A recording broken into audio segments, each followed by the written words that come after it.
Welcome, ladies and gentlemen, to our now, I think, third annual Super Ghouls and Ghosts race here on RETROTHON. It is always a pleasure to bring you this wonderful contest, an international event, and this year will prove to be among the greats that we have here, as we have a wonderful lineup. As well as we have a wonderful lineup here on commentary. Not so much myself, but I am joined by a wonderful relative newcomer to the Super Ghouls and Ghosts scene in Acidic IV, and he is going to help me call all of this amazing action here this afternoon. Acidic, what do you make of this race?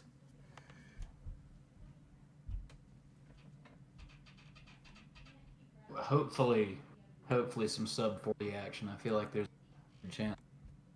And aside from that, I want to see somebody get the scythe at a really unopportune time. Well, I think anytime you get the scythe, it's pretty inopportune. We will see. We will see what happens to our racers. I for one, hope they do not suffer that fate. I'm putting that evil's from Acidic over here. So let us very quickly introduce you to all of our racers. You may not be familiar with the Super GNG community, but hopefully you will become so as we go on. In our bottom right-hand corner, we have our top participant right here, the fourth place in Super Ghouls and Ghosts in the world, Teleo1, with a time of 33 minutes and 28 seconds. He is the second fastest American in this game, the fourth fastest in the entire world. He is a wonderful runner, and you know, compared to some others, he has not been doing this all that long. Last year for this race, he did commentary with me, and now he is the lead dog in this race right here. So it should be very exciting to see what he brings to the table. In your upper left-hand corner, racer number 2 with a time of 34 minutes and 28 seconds officially is Haruma, one of our Japanese racers. And obviously, he is as well a relative newcomer to Super Ghouls and Ghosts. And it has been great to see so many new, fresh faces come to this game. There you go. As you know, it's got a pretty gnarly reputation. So it's pretty great to see so many new folks. And we're happy to bring them to you. In the lower left-hand corner right there, another one of our American competitors, Sam I Am, who has a time of 34 minutes and 47 seconds. An excellent time. Anytime you get a sub 35, it's a joyous occasion. Anytime you get a sub 36, really anytime you beat this game, it's a joyous occasion. But a sub 35 is absolutely incredible. And Sam I Am is looking to put on a great show here today. And then in the upper right-hand corner, I believe the newest newcomer of the batch. Sam is the veteran in this group, by the way. Starting to learn this game a little bit after I did, I believe. Which is, I guess it's a little bit while ago now. I'm misremembering my years. And then in the upper right-hand corner, and you may notice some capture issues throughout. We will deal with it, in course. Please understand. Dealing with these international connections can be somewhat trying, but we'll do our best. In the upper right-hand corner, you have Rot, who has just PB'd. I believe he just got a new PB of 35:57, if I'm not mistaken, nice, earlier today. So anytime you come into a race on a hot streak like that, you got to be feeling pretty good. And he brings some interesting strats to the table that we'll see if we get a chance to talk about as the race goes on. But enough to prepare us for the race. I believe it is now time. I'm going to do one small bit of cropping here real quick. I apologize, I'm doing this not in studio for purposes of being able to see this a little better, so bear with me. There you go. We're going to make this a little bit bigger, and we're going to, yep, that audio's looking good. Okay, so we are going to give the racers the high sign here, get them ready to go, and we'll kick this race off in a hot second, ladies and gentlemen. Stick around, and we'll get going here with the Super Ghouls and Ghosts Any Percent race for RETROTHON.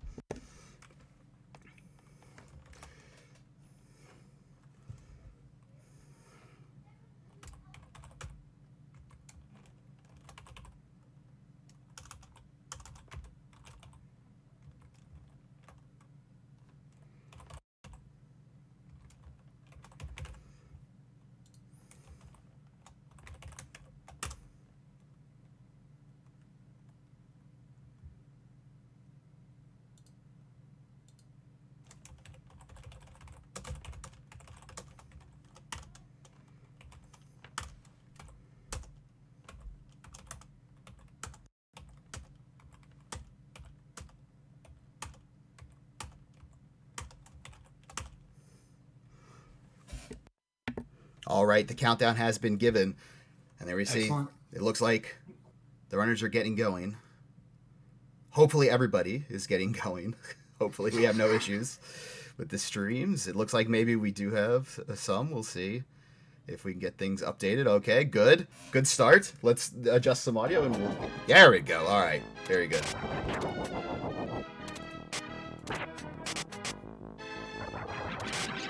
Bless RNGs for the stream, everybody in chat. All right, here we go. Off to a good start. It looks like Teleo and Sam are, at least visually, a little bit out in front at the moment. It looks like Teleo, Sam, and Haruma all have their green armor, their bronze armor upgrade. Pretty standard acquisition. It looks like we have one dagger on the board. Rot, I'm sure, is going, and we just need to sort out the stream issues. We'll do that as swiftly as we can. Please bear with us. And we have a couple of bows, and Acidic, why don't you talk about bow versus dagger and really any other weapons that we might see here in Stage 1. So, the bow, like casually, the upgraded bow is great for the armors. I guess the bow is alright for the cockatrice. The thing that makes the bow unworkable for me is when it has that, the thing where the homing bolt just kind of tracks in circles around a specific enemy and you can't do anything about it. It's killed me one too many times, and now I just can't run with the bow. The regular unupgraded bow is fine, but really everything is subpar to the dagger. Like you get the dagger, you keep the dagger until the very last second that you possibly have to get the bracelet, but the dagger's where it's at. Lots of people saying that volume is a bit low. Don't worry about it. I got it. We'll get them bumped up, everybody. No problem.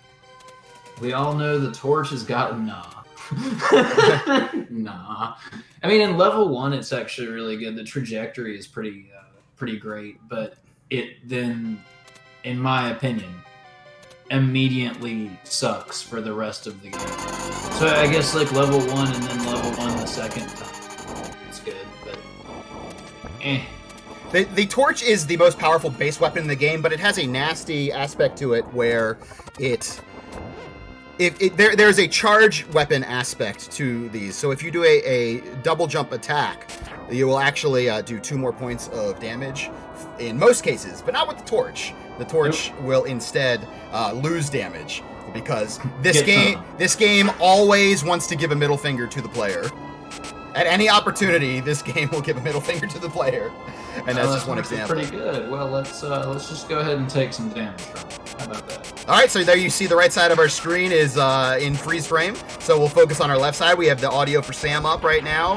Haruma is right there with him. It looks like Sam has switched over to the dagger, so that's what he's looking for, and Haruma is rocking with the lance here, otherwise known as javelin. Not a terrible weapon for this stage. It's going to give him a pretty similar effect in his normal attacks as would the dagger, but he's only allowed to have one on screen in this upgraded form right now. So that's the downside. That magic's kind of... The magic is not... It's actually okay. It's fine, but it pales in comparison to the dagger magic. It really does. Both visually and damage-wise, it's not there.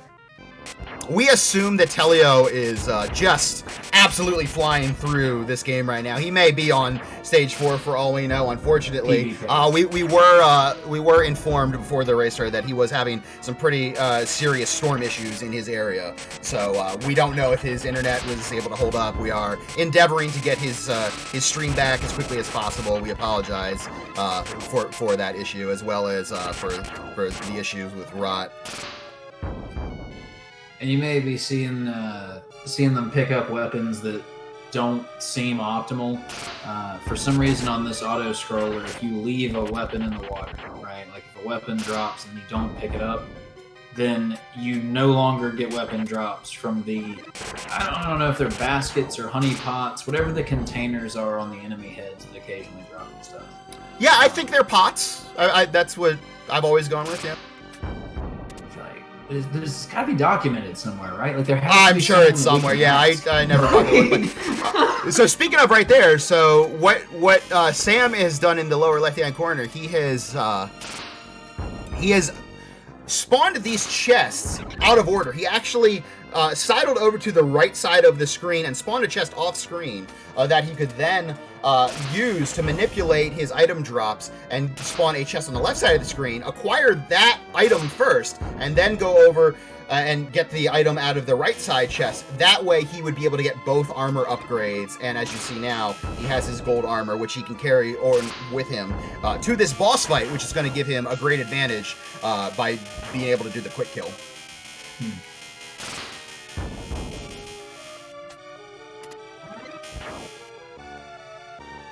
Just like everyone has the dagger, so everyone's good unless they accidentally pick up something. And do trust, if anyone picks up a different weapon at this point, it is accidental. Especially if it's the axe. That's double accidental. Yeah, it's never accidental. No. No one ever acts for the axe. Alright, so it looks like Sam, I can't stress that enough, it looks like Sam is the first to the Storm Cesaris boss here of Stage 2. As you see, he uses that dragon magic, gets a good first volley, shoots a couple more daggers, and is able, with the double mashing technique, he's able to hold the button down with one of his attack buttons to charge his magic, to mash with the second, and that's going to give him the ability to do enough damage to get a 2-cycle there. I still haven't figured out how to do that. That hold and tap thing. I just use one fire the whole time, which is probably why I'm not sub 40. It does help. It is very advantageous when you get, when you start getting to that 40 level. Yeah. And you see there as well, Sam loses his shield. That is an intentional decision there, because the shield, as any sprite in this game, actually creates lag. And this is a very early Super Nintendo game. No blast processing on the old Super Nintendo. No, sir. Got mode 7, but no blast processing. So unfortunately, we got to lose a couple sprites here and there to keep these runners moving as quickly as possible. That shield has got to go. It's not super advantageous for our runners. The damage blocking capabilities are very limited and really not something that they need throughout their run. But the great advantage of the shield is that it will actually allow your magic to charge faster. Now, there are some very specific boss fights for which that is a strategic advantage, and we'll see which of our racers, and hopefully we'll have a few more than just the two of them. We'll see which of them choose to regain their shield as the race progresses here. But so far, Sam is making his way through pretty much, and Acidic, I would say that really this part of Stage 3 is really where business picks up in the run. Oh yeah, like the lava jumps is kind of like a wake up, but the thing that and has probably gotten me more than anything else is the upcoming Goblin Towers. Specifically, the last one. The very last Goblin on the very last tower. Evidently, there's like a picture of me posted up, right? Because every time I roll through, they're just like, oh shit, it's him! And they jump on me. That last one.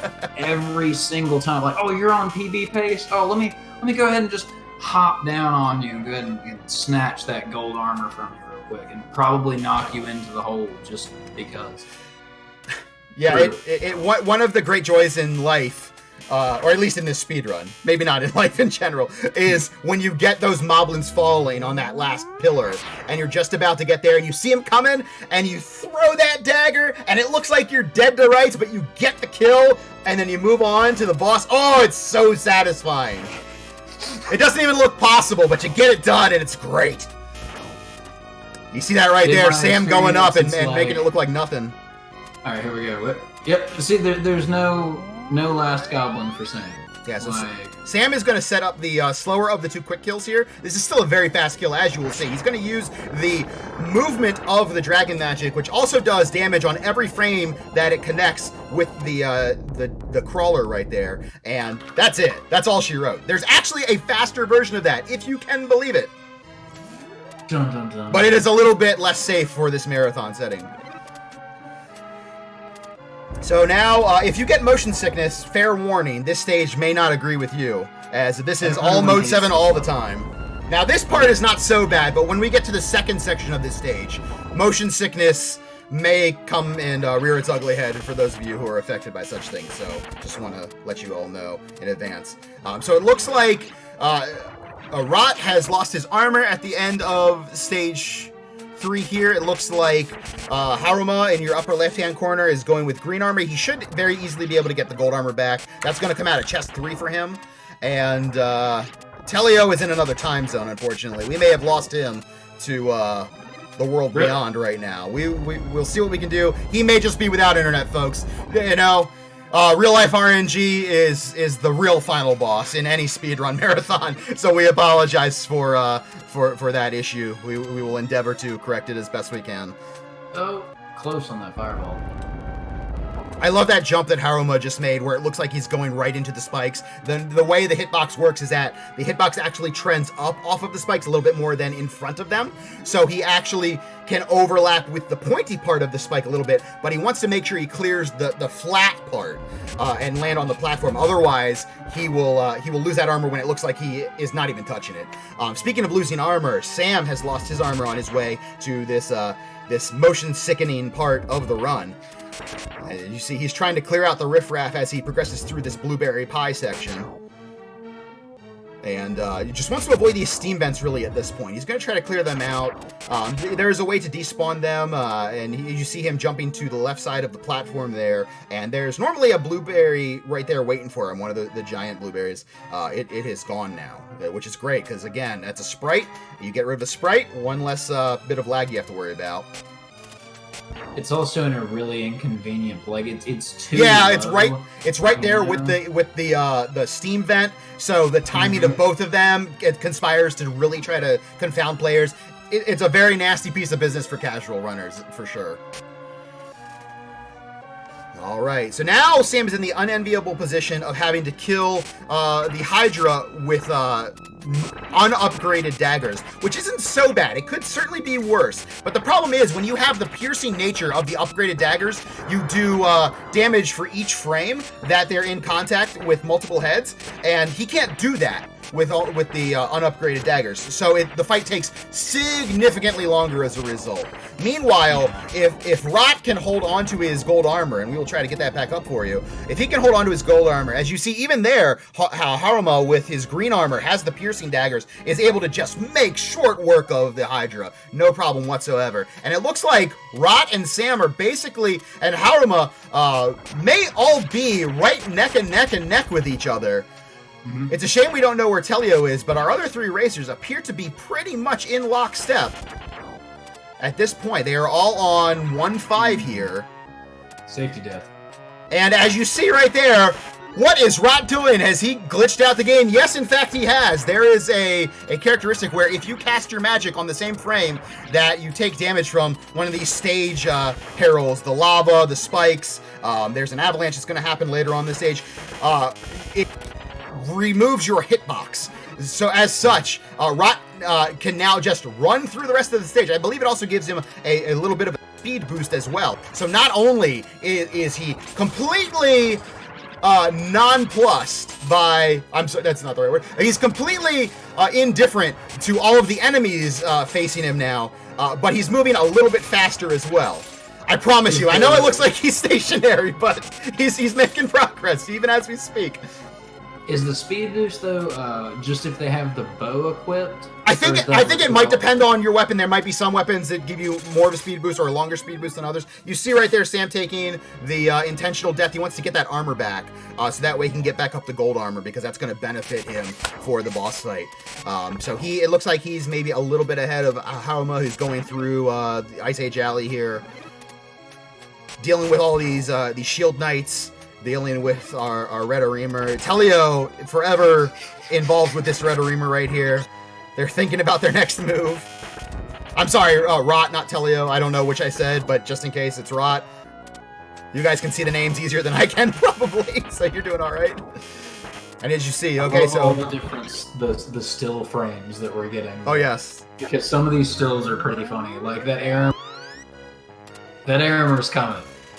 And Arthur's about to get it in the top right. There you go. So Rot has reacquired his green armor. Haruma in the upper left has got the gold armor, and meanwhile Sam using the gold armor and the shield in conjunction to get his magic cast fast enough to not have to worry about the attacks from BL Allison, which is like Lord Allison, Lord of Ice, basically.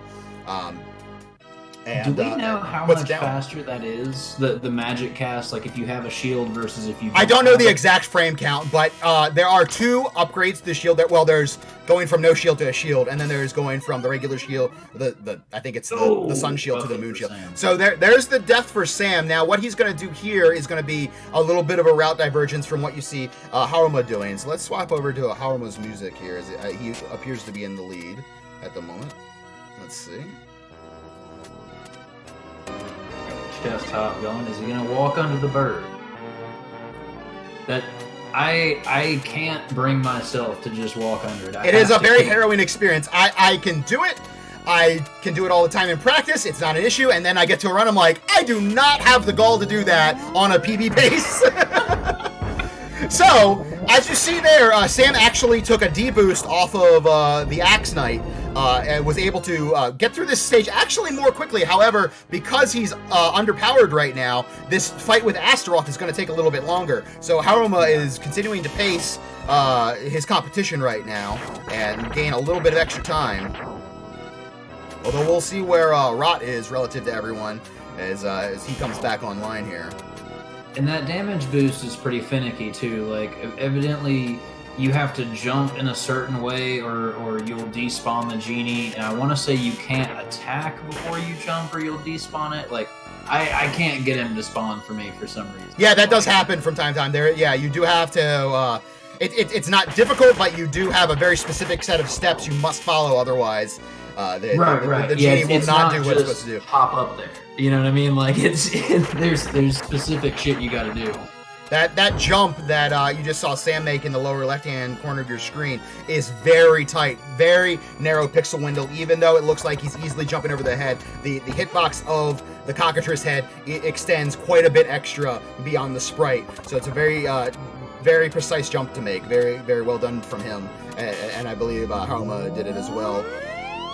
It looks like Teleo is probably a little bit ahead. Rot is a little bit ahead of Sam right here as he is about to make his way to Astaroth and Neberoth.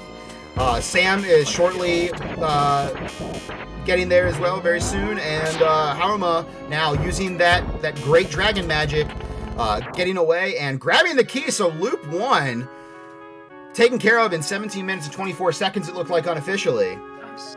And now we get to the You Talk Too Much portion of the program, where Princess Prin Prin, the very creatively named object of our affection, as Arthur here, is alerting us that she is very grateful for our great good efforts to try to rescue her. However, we're chumps, and we cannot rescue her yet because we do not have the MacGuffin of the game, which of course is, in this game, the Goddess Bracelet. Fortunately, she's hidden it in treasure chests throughout the kingdom. And if only we had known that in the first loop, we could have been done already, but we're not. It does seem like that information, I feel like, could have been relayed. It's somehow, and I'm noticing it doesn't look like they put it in quotes in the Japanese version, but it cracks me up in the American version that it's the quote Goddess Bracelet quote, like it's not even a real goddess bracelet. It's like a counterfeit goddess bracelet. You know what I mean? Because she's doing the air quotes around it. Right. It's like costume story. Oh my god! I don't have the thing. Pretty much. Yeah, it's like free bracelet with purchase. You know what I mean? Of course, anytime you find yourself in a race situation, nothing's worse than waiting for the cutscene to end. Like, come on, can this be the time I figure out how to speed it up? Please! Unfortunately, no, it's not. A little bit faster. Just a little bit faster. So we see Haruma without the shield and Sam with the shield. That will actually, again, slow down Sam just a little bit. Here in Loop 2, the difficulty does spike a bit. Well, now Sam's going to be going a little bit faster because he does lose his shield right there, as well as the rest of his armor. So not an ideal situation. That dog, the wolf was so close, but Sam managed to use the slowdown to narrowly escape disaster there and have to start this stage over. So he's alive, but for how long? as the effects of the Loop 2 transition are significant and plentiful. These skulls, for example, right now falling, can come out at much faster rates of speed. Oh, and that troll spawn from the zombie there does him no favor. So Sam is continuing to wait while Haruma is making his way through the rosebud section, these thorn bushes. Yes, Sometimes, yeah, their hitboxes can be very finicky. You can hit them 3 times and they will say, "Ah, we don't take damage some of these times," which is true of several enemies throughout this game. If you get those hits too close together, even though you'll hear the sound, it won't connect. I promise you. All right. It's the ice worms as well. I find sometimes the oh yes, sails right on through. They pierce too hard. Yeah, you know. All right, so it looks like we are confirming that Teleo is offline, at least from what we're seeing on our connection end. Again, I'm sure we are all endeavoring to get him back, but he may not be aware that he is offline in the heat of battle right now. So we apologize once again. As Haruma is making his way up here, doing his best to navigate what is probably the easiest stretch of the game, in all honesty. This opening section of Stage 2. Not necessarily on Loop 2, but just in general. As long as you know the movement to follow. The ghost spawns typically aren't too big of an issue. The mimic chests, obviously, our runners are familiar with. And that's really all there is to it. It's a very short section with not too terribly many enemies. Although occasionally those ghosts can spawn on top of you. Like, if you slow down and, like, stop to peek around and stuff, the ghosts can definitely get you. But I would agree. I think that if you keep moving, this probably is part. I think in general in this game, as long as you can keep going forward, you're better off than stopping ever.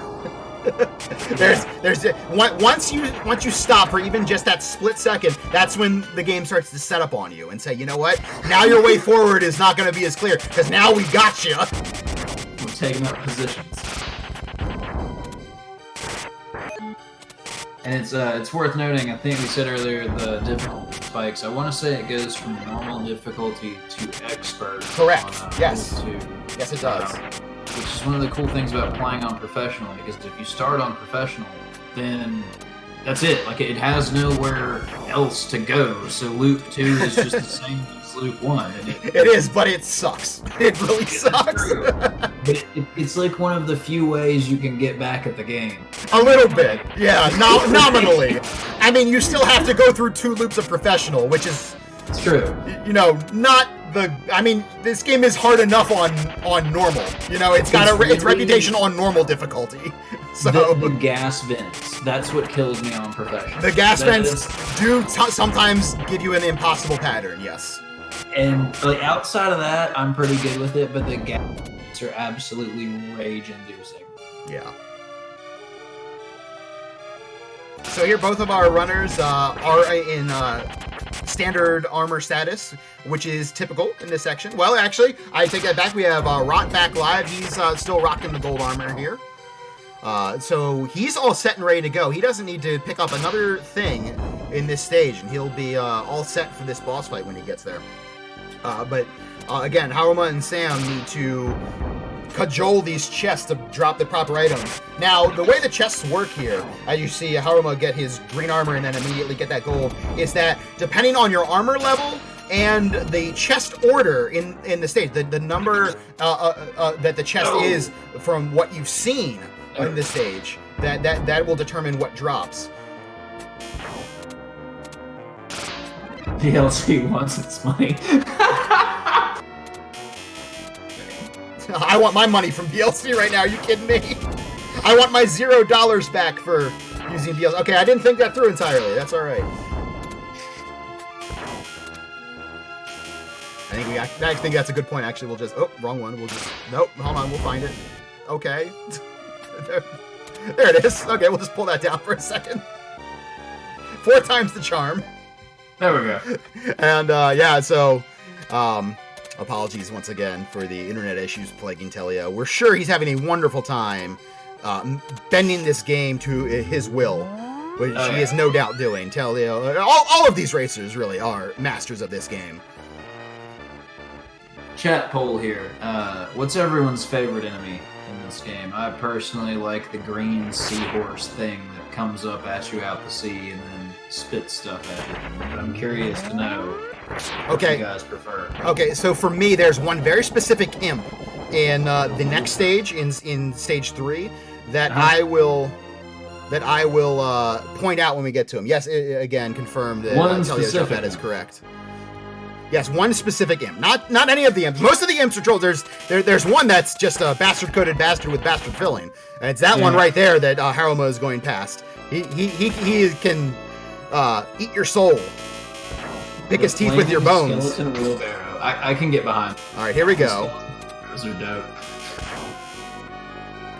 The skeleton wheelbarrows are actually unkillable. I used to know the name of that. Okay, this imp right here, that one right there, that Haruma just went past. That is my favorite enemy in the game.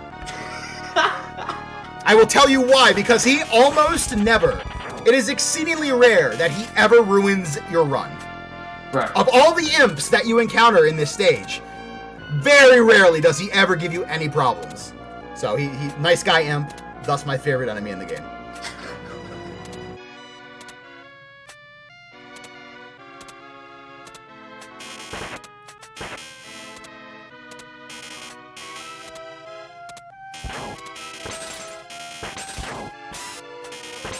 Here we go. It's goblin time. Or, well, it's approaching goblin time. Yes, it is. It's almost goblin o'clock, dude. So, on the first loop, the last pillar where all the goblins start to drop down on you, I call that the Goblin Waterfall. On the second loop, I call it Goblin Niagara Falls, because they come a lot quicker and a lot more frequently. So they're really just dumping down on you. Not really in terms of gallons per second, because that's the incorrect unit of measure, but... Goblins per second? Goblins per... Yeah, there you go. Yeah. Still GPS. The acronym works. Or initialism. Whatever. Don't be pedantic. Oh, no! Oh! So, while that can be a wise strategy at times for Sam, I promise you he did not intentionally take that death there. That was just an issue where he jumped a hair, a pixel too early, and it did not land on the platform there as he was trying to handle the red reamer. So unfortunately now he gets bumped back to his steel armor. He's going to be able to upgrade. He's going to have the opportunity as long as the game cooperates, which is very dicey a proposition at this point, because again, here on Loop 2, these bats, you're going to see them spawning more frequently and moving at crazier and weirder angles. We're going to see some nasty drops come from some of these items, and he's got to be careful when he's stopping to get that armor. Again, stopping is death in this game. Meanwhile, Haruma stopped the Death Crawler, and it was death for it, as he is now moving on to stage 4 in Loop 2 here. So Haruma now putting a stamp on this a little bit, as we will try to get Rot back up and see where he is at relative to the competition. He is pretty close throughout this, but I think right now Haruma is showing why he is the leader in the clubhouse of those remaining, and just a little bit behind Teleo on the leaderboard. But yeah, there you see Rot also starting on stage 4 of Loop 2, so a wonderful job out of him, although he does have the steel armor now, so he's going to most likely go out of his way to regain the gold armor, a mild divergence, and one that is very much worth it. Although we do understand that Rod has some more exotic strats in very specific instances, so we'll see what he chooses to do here as he keeps going. But Haruma now making his way through part 1 of stage 4, and it looks like he's doing okay. Meanwhile, Sam putting the Death Crawler down himself, and he'll be joining our racers on stage 4. It's a clean kill, too. So here we go once again. If you get motion sickness and are just joining us, now may be the time to avert your eyes, because Haruma's screen will be a little bit mode 70 here for the duration.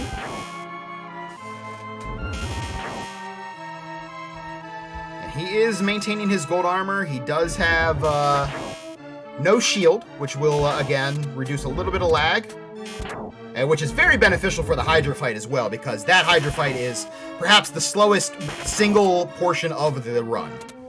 You know, you get all those heads moving, you get your attacks going. If he starts attacking, it is just single-digit frame rates. Yeah, there's a pretty serious dip there. I love that boss fight, though. It is probably the easiest boss fight in the game, I would say. And it's like if you nice discount the moment of magic reprieve, aspects yeah. that you can use for bosses. Yeah.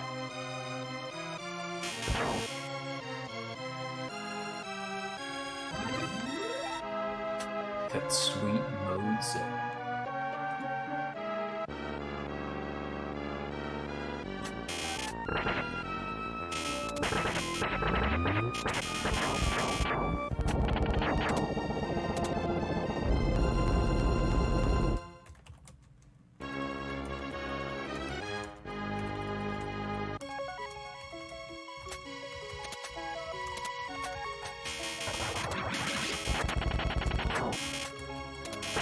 I'm gonna get the gas nuts. I'm watching like a hawk. That's what always screws me up.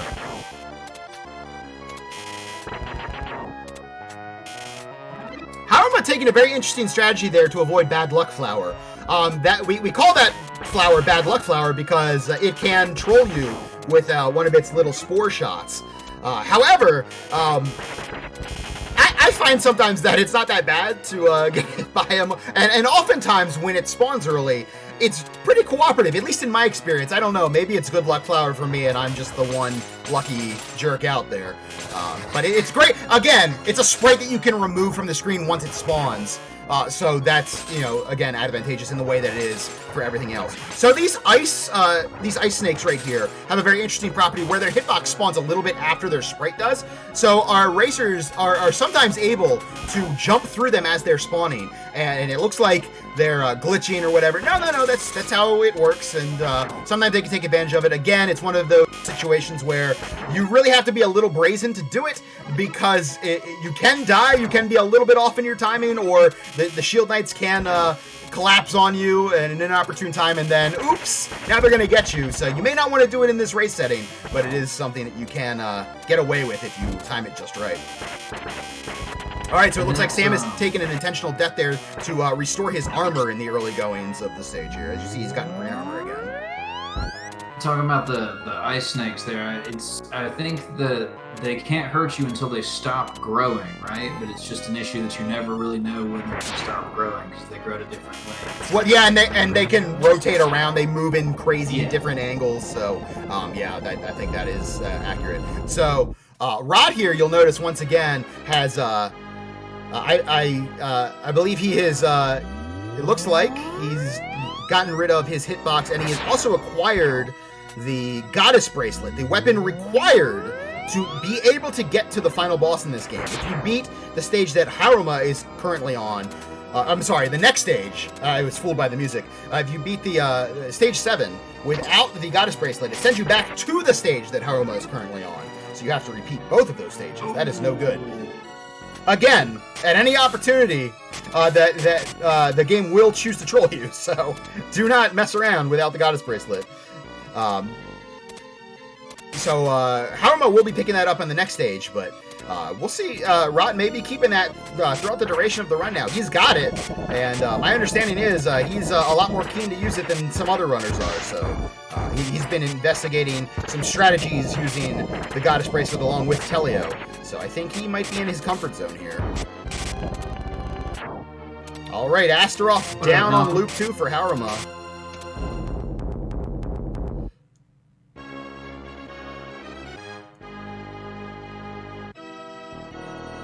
And Sam making his way to the Ice Lord here. Oh god, love this thing.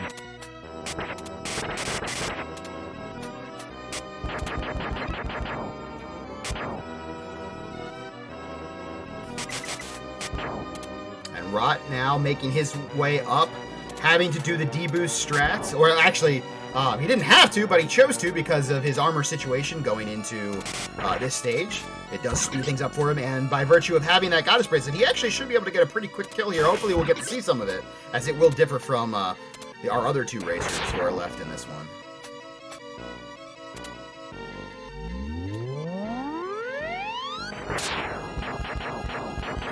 So you see now Haruma is bringing the daggers up to this cockatrice head room right now. and now he's going to spawn a chest. That's why he jumped up into nowhere, it seemed. So he's going to get this guy's bracelet. Jumped just a hair early, no big deal. Goes back and grabs it, and now he is allowed to beat the game by the rules of this game. We'll see how this fight goes, because this is by far the most difficult part of the game right here. This Astaroth and Neberoth fight. And that's both mechanically and that you've spent all this time doing 2 loops so that you could do this difficult double boss fight.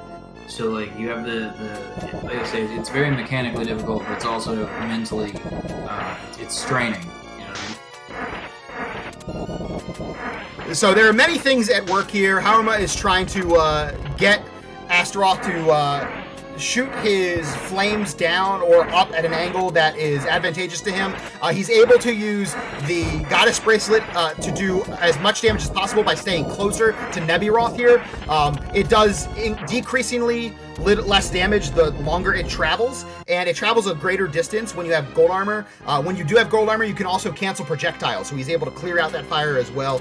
Very powerful weapon, but there's no magic associated with it.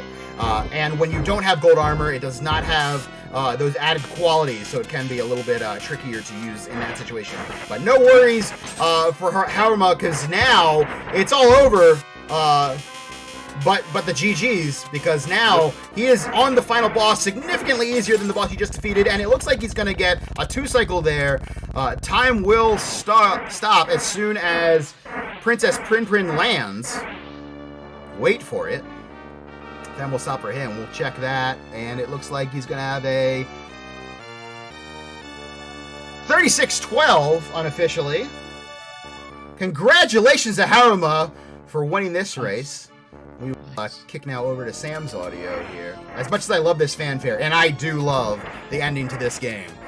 Why is it when she lands and not when the boss dies? Well, there's different timing. Yes, yeah. So I think I believe it's called Nico timing for this one, where we start at on the start selection of the game rather than when you gain control, and we end when Prin lands rather than when you lose control.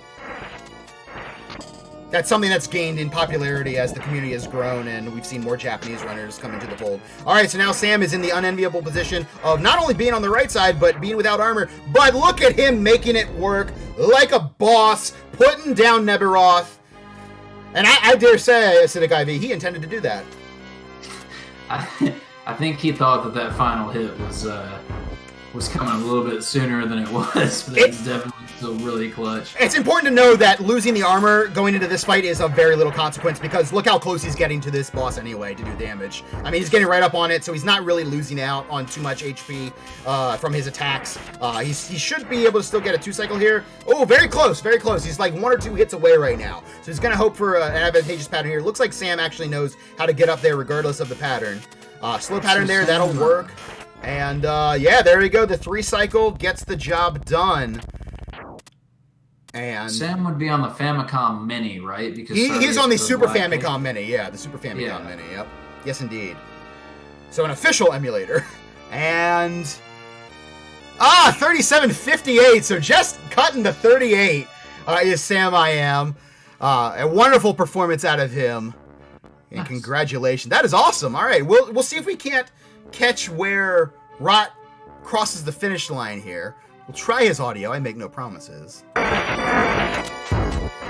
Oh, it's a little bit iffy. We'll see. We'll see, folks. Oh, there it goes. All right, let's get Sam back up, and we'll listen to the fanfare as Rot closes out. We'll watch the slideshow progress, such as it is, and we will give you closure on this race, ladies and gentlemen. And I should point out, too, that as you've seen with all of the buffering issues, it's entirely possible that he's already completed the race and that we're just trying to play catch up with his connection. Again, mea maxima culpa. Our apologies all around for the technical issues.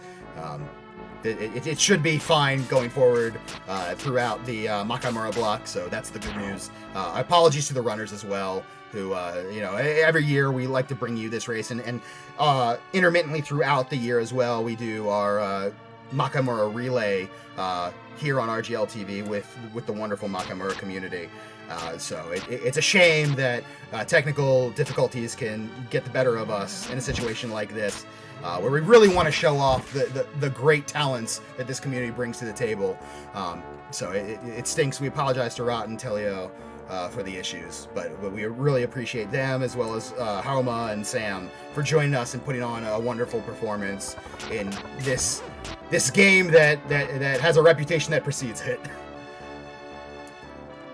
It looks like Rod is contemplating all of the mysteries of life as that shot leaves his hand. Making his grocery list. Oh, hey, he's on the final boss. Oh, he gets the kill on the final boss. All right, stream, come on. Stay with us. Stay with us until... No! Not now! Come back, stream! That was... Come back! Such a tease, dude. Bless RNGs in chat! We need the power of love. Okay, so it looked... Based on his timer, ladies and gentlemen... And I have no reason to doubt it whatsoever. It looks like he got a time of 38 minutes and 40 seconds, which I think completely stands up to scrutiny. No sarcasm whatsoever, because, again, major issues on dealing with his connection. And they're not on his end. They're just on the transmission from Japan to here. The internet was okay for the other two racers. It just didn't work out for his connection for whatever reason. Apologies. 38:40, which means... that our top finishers were as follows. Haruma in first place with a sub 38. Sam in second place with a lower 38 than a 38:40. Right? Do I have this right? And Rot with a 38:40. I've already forgotten the times. They've closed out their timers. So in fact, I'm sorry. According to Haruma's timer, he got a 36:06. If only you could see my face right now, ladies and gentlemen. It was a good race. That's enough. Who cares? There were some really, really solid times. The point is that everyone got it under, not only sub 40, but a sub 39 as well. And to see that in a race setting, we talked about it at the start of the race, Acidic. It is wonderful to see. Anytime you can get a group of runners together, put on a race, and all get sub 40, that's a great day. So, Acidic, I want to thank you for joining me as well for commentary. It's been a pleasure having you. And dude, it's been great. It's been a while since I've done this. It always makes me nervous during the setup process because there's a bunch of stuff to mic checks and this and that, but it's always a lot of fun. And thank you to everybody who rolled through, and anyone who's interested in running the game, hop in our Discord, or the Discord, I guess. There's a lot of really useful resources. Are you streaming after this? Probably in like 30 minutes or so, maybe an hour, something like that. But there's a ton of resources. I would just point out to whoever asked that, we got kind of a marathon going on here. So, maybe watch some of the runs that we got going on here. I don't know. Live your life how you want to, but, maybe you could talk that offline. I don't know. So, anyway, speaking of more Makamura action coming up here. As we move on to the original, the OG, although it's the NES version, Makamura, aka Ghosts and Goblins, a game that haunted my childhood nightmares. It's just a mess. The whole series has a reputation, but this game... So we'll get over to that in a hot second here. Just congratulations to all of our runners again, and stick and stay because we got more Makamura action and more great speedrun action all throughout the rest of the weekend here on RETROTHON on RGL TV. Stay tuned, everyone.